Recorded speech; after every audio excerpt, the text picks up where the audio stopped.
There's also potentially a molecular recognition system there. So only sperm that are expressing the right molecules actually are allowed through.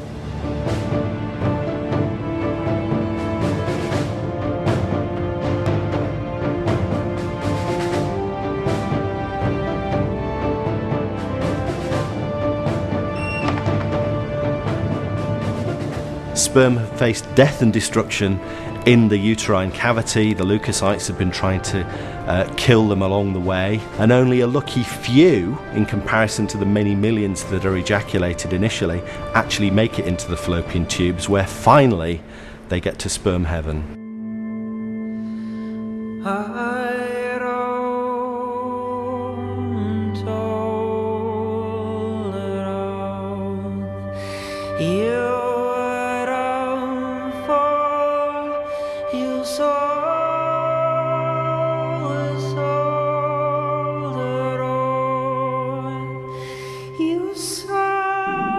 Welcome to one of Emily's fallopian tubes. 10 centimetres of what can only be described as paradise for sperm.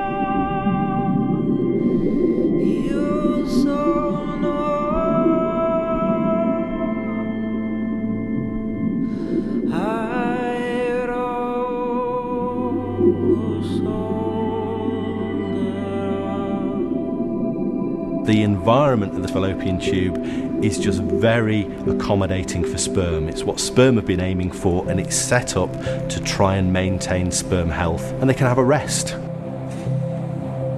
It's got nutrients for them, it's got the right pH, it has the right ion concentration. And some of these sperm will actually bind to the fallopian tube cells. Their membranes will become very closely associated so that the fallopian tube cells can pass nutrients and sugar and protect those sperm. Scientists believe, with no immune system trying to kill them, sperm can blissfully hang around in the fallopian tubes for hours, even days. But ultimately, it's hard to know for sure. At the farthest reaches of the reproductive tract, the fallopian tubes are very difficult to study. So difficult, in fact, some scientists are willing to go to extraordinary lengths.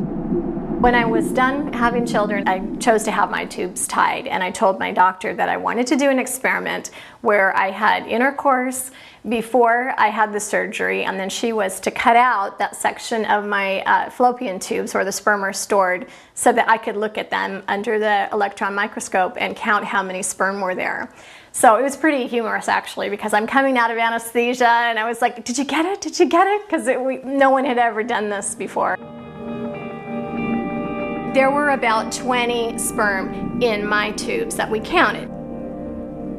Thanks to such dedication, we now have a clearer sense of what happens during the final stage of the voyage to the egg.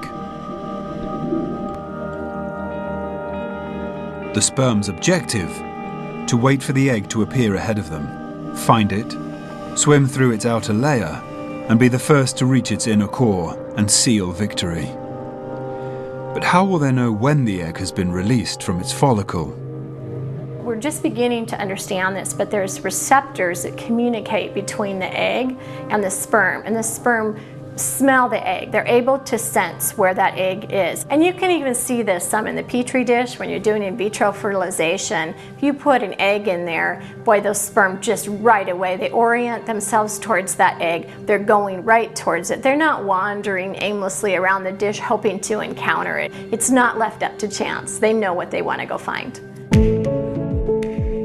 It's believed sperm wait in the fallopian tubes until they pick up an irresistible scent signal, which intensifies as the egg draws near. One study has shown the scent attracting the sperm smells just like lily of the valley perfume. The egg basically lays out a red carpet and asks the sperm, this way, this is where you want to go, this is the end of your journey. So instead of swimming backwards into the uterus, they head straight up that fallopian tube, right to the egg. And that's how that final step of the sperm race is won. Back in the scaled-up world of our great sperm race, an egg is finally released, making its way towards one end of the fallopian tube. The finish line is tantalizingly close. And from here on in, timing is everything.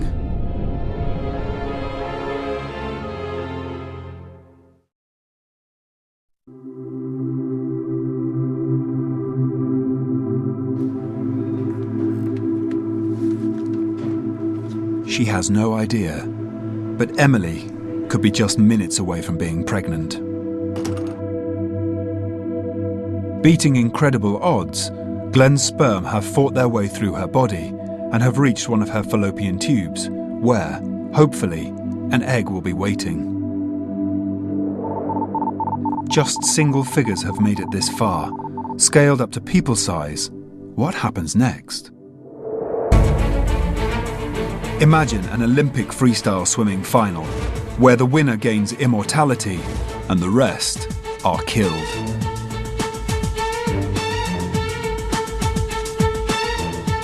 Scent signals released during ovulation will make the sperm hyperactive, giving them the ability to actually fertilize the egg, shedding layers of proteins in a process called capacitation.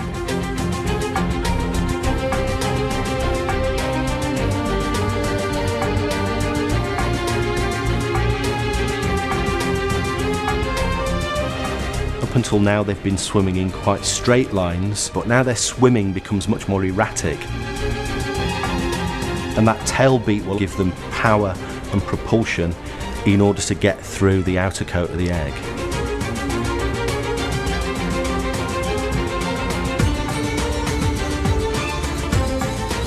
All of a sudden, they are 100% on target.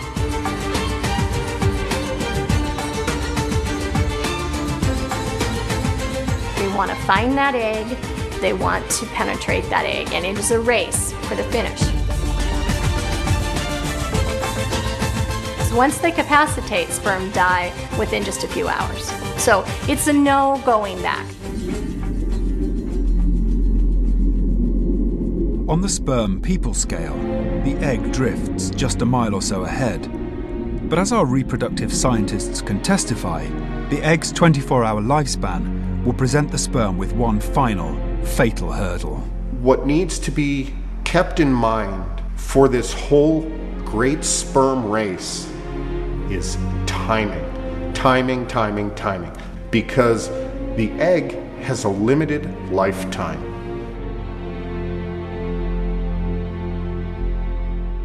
What if the egg arrives a little earlier? Well, you want some sperm to be able to capacitate relatively early. What if that egg comes maybe a few hours from now or another day? Well, you don't want all of the sperm to be capacitated right at the beginning because then they're going to die.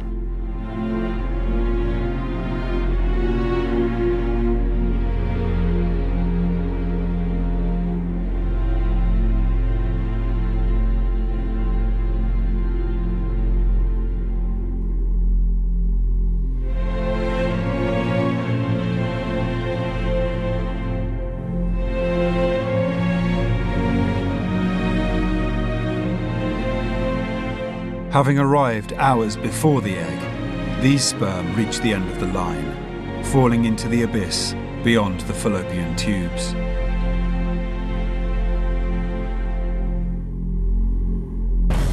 Behind them, just 2 heroic sperm remain, all that survives of a 250 million.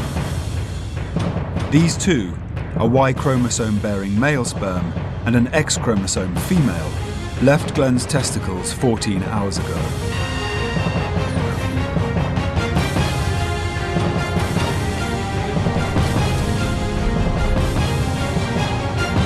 They've endured an incredible journey, and against overwhelming odds, they've got their timing just right.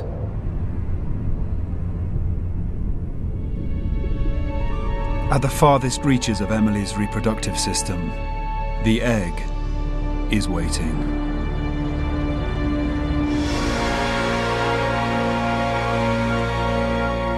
If you or I were a sperm, the egg would soar into the sky as high as Nelson's column.